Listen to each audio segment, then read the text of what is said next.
فون میں میری کوئی نازیبا ویڈیو وغیرہ تھی جو اس نے زبردستی بنائی تھی. ګیډم لګېدلې کلمې راوتې وي جي او بیا په عمره کې د 3-4 ځایه کې دی وهلې او نیغ نیغ په چاقو مرګري را لېږلې ما او چاړه جوړه که قرباني لپاره. تو ادھر جب ہم نے سرچ کیا تو اسکرین انفینکس موبائل تھا, اس کی اسکرین پڑی ہوئی ہے. چې زر مونږ چاړه په بله اړه خاړو چې څاروي حلالو. ملزم نے یہی انکشاف کیا کہ بس میں اس سے تنگ آ گیا تھا, میں نے یہ ارادہ کر لیا تھا کہ بس میں اس کو قتل کروں گا. اسلحے کی نوک پر اس کے ساتھ زیادتی کی گئی تھی. موږ د زوی د قتل د ملزم د گرفتار شي چې هغه هر څوک کي کاغذ ما فرق خپل یو کپر دی. تب پتا ہوا چې دا چاړه یو کس یو انسان حلالولو لپاره جوړیږي نو تب جوړ. بسم اللہ الرحمن الرحیم, میں ہوں احسن اوان اور آپ دیکھ رہے ہیں آج ڈیجیٹل.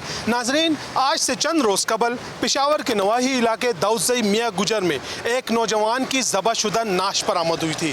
اس واقعے پر ہر آنکھ اشک بار تھی اور ہر دل افسردہ تھا, لیکن جب اس واقعے کی تفتیش ہوئی تو ہر شخص چونک اٹھا. جی ہاں, اس مقتول کو بدفعلی کے الزام میں انتہائی بے دردی کے ساتھ قتل کیا گیا. یہ قتل واردات کیسے رونما ہوئی, قاتل کون تھا, مقتول کو اتنی اذیتناک اور دردناک موت کیوں دی گئی, یہ تمام ڈیٹیل میں اپنی اس رپورٹ میں آپ کو دکھاؤں گا. ہم پولیس آفیشل کا موقف بھی لیں گے اور اس وقت مقتول کے والد کا کیا کہنا تھا وہ بھی آپ کو سنائیں گے. ہمارے ساتھ ہی رہیے.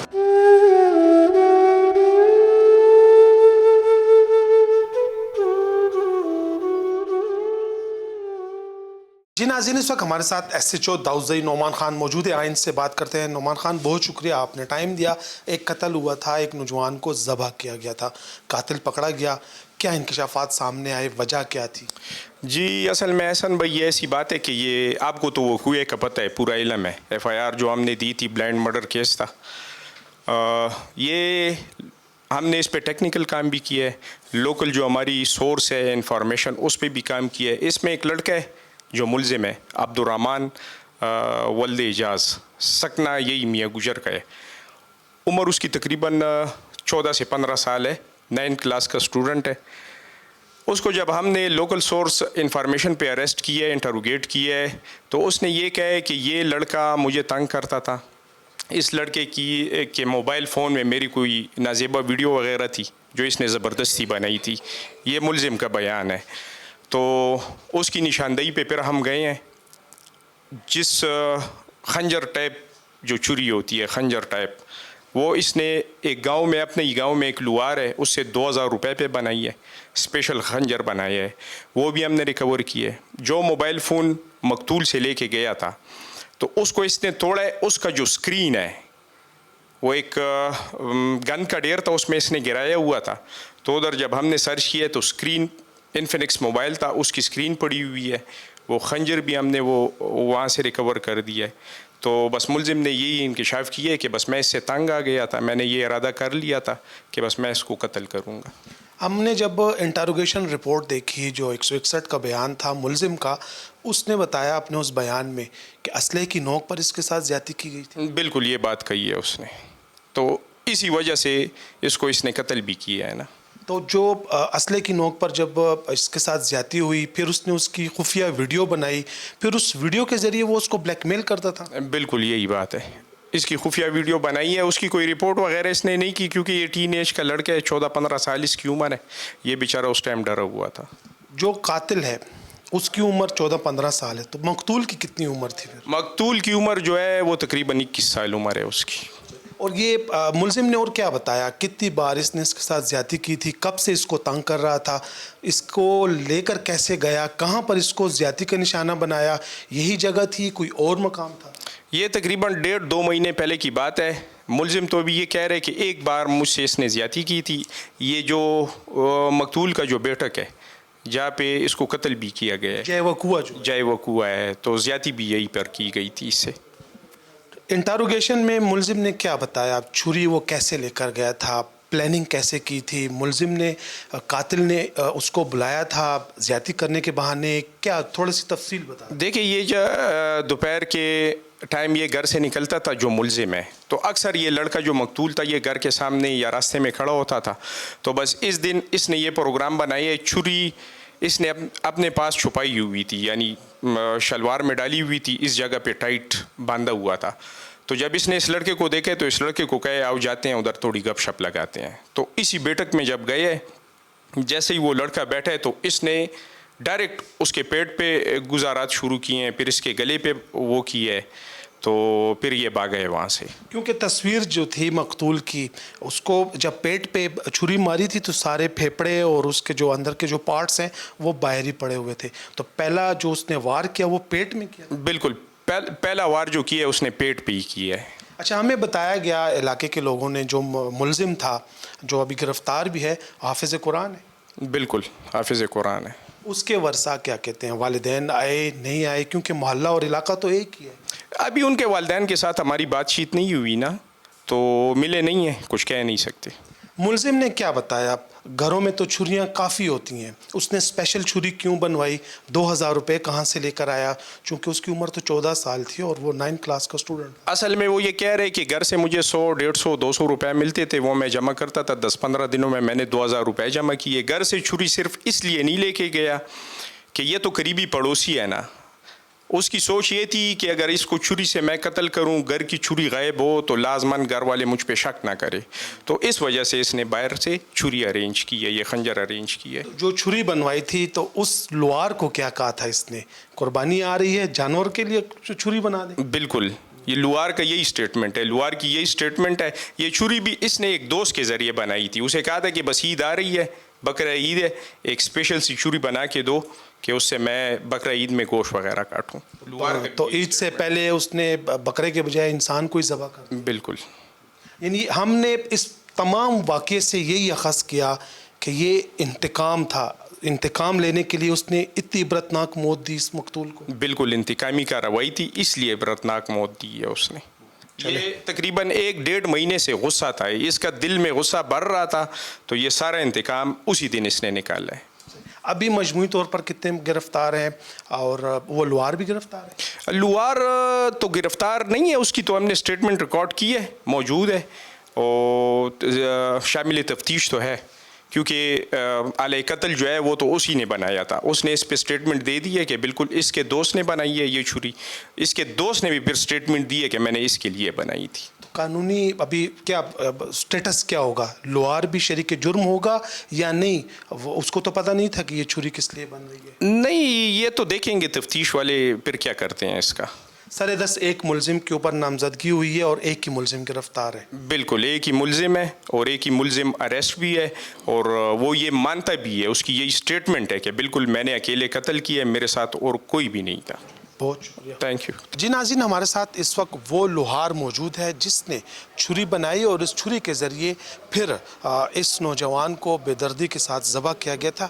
ان سے بات کرتے ہیں. استاد سنم دے. یونس خان جی. استاد لوہارے دکان زما لوهارې دکان دی تقریبا 13 کالونه میا ګجرو کې او دا راته ووایه چې دا کم دا ملزم چې اوس نیول شوی دی دا تاله راغلو چې ماله چاړه دې ماله نور راغلی زه بل ملګری راغلی وو څه یې ویل هغه ما ته یې ویل چې چاړه جوړه کړه زه ملګري رالېږلی یم او چاړه جوړه کړه قربانۍ لپاره پلار رالېږلی یم او پلار رالېږلی یم چې ماله چاړه جوړه کړه چې بعضې وخت چاړه پسه راپسه شي قربانۍ کې نیمه کې څاروي پاتې کېږي بعضې وخت چې زر مونږ چاړه په بله اړه خاړو چې څاروي حلالو. لکه تا ته چې دوه مخیز چاړه جوړه کړه او تا وله بیا دوه مخیز جوړه کړه په څو ورځو کې دې وله جوړه کړه؟ یو له 17 ورځې کې مې جوړه کوله.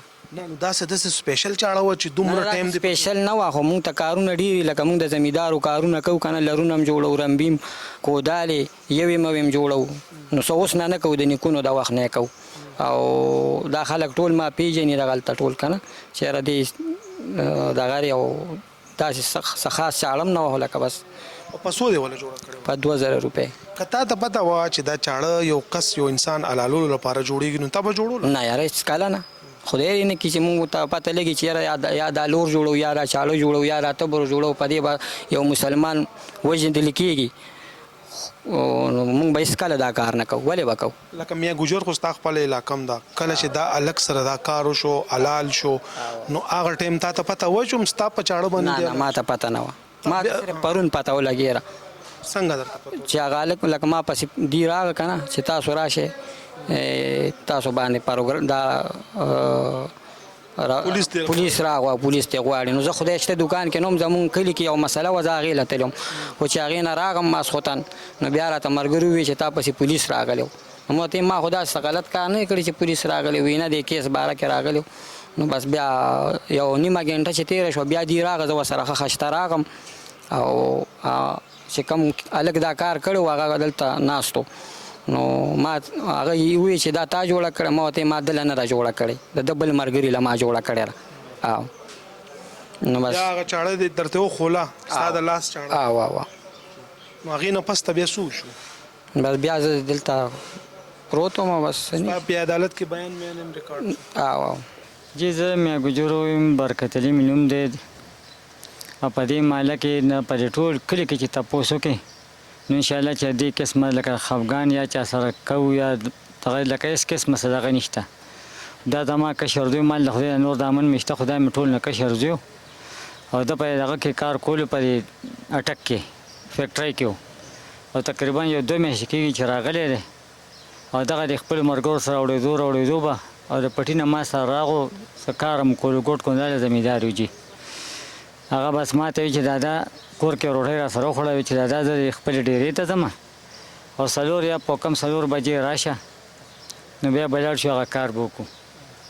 هغه په دې کې ما ته وګوره چې زه دې تکیه جومات ورته وایي دلته مې لمونځ وکړو په باندې یوه او داسې چې په کم 2 بجې کېدې نو کور ته د هغه یو ملګری ما له راغو چېرې کاکا دغسې یوسف علي ما ته وګوره دروازې سره پروت دی او بېهوشه غوندې دی او څه وینه هم پرته ده. چې لاړو نو ما ته وګوره دا زوی مې را سره و نو هغه چې ومکته واړو راواړو نو ما ته وګوره لګېدلې هغه ته په خپل ځای کې په بیټک کې جي او بیا راغلی او ده چې په هر قسمه را منډه والې ده نو په ګېډ هم لګېدلې کلمې راوتې وي جي او بیا په عمره کې 2-3-4 ځایه کې دی وهلی او نیغ نیغ په چاکو.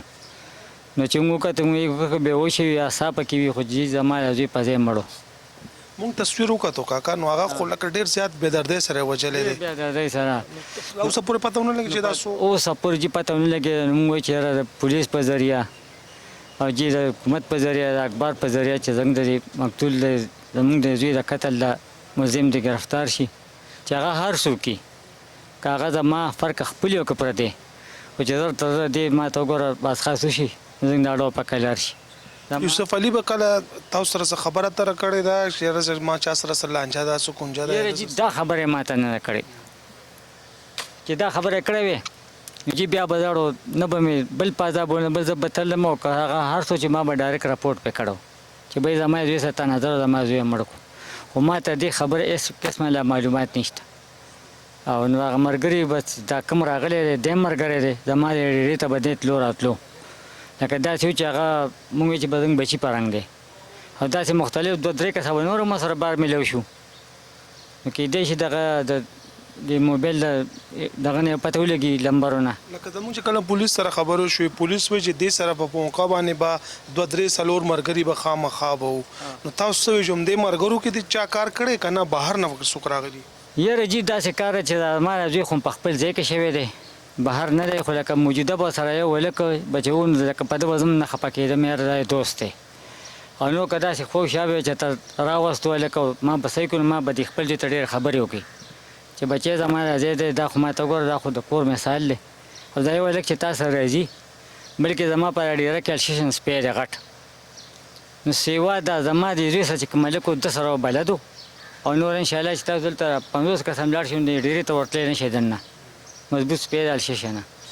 ستاسو ډیره کې څاروي ماروي تړلي دي؟ څاروي چې ما له خدای یو غوی دی فلحال په موقع یو کټۍ ده یو غوا ده 2-3 چیلۍ دي او جی غریبي هم ده نو څه کور مور هم جوړولی ما 2-3 میښې خرڅې کړې او جی یوسف علي څه ارمان و چې زه به څه جوړېږم څه هغه په فیکټرۍ کې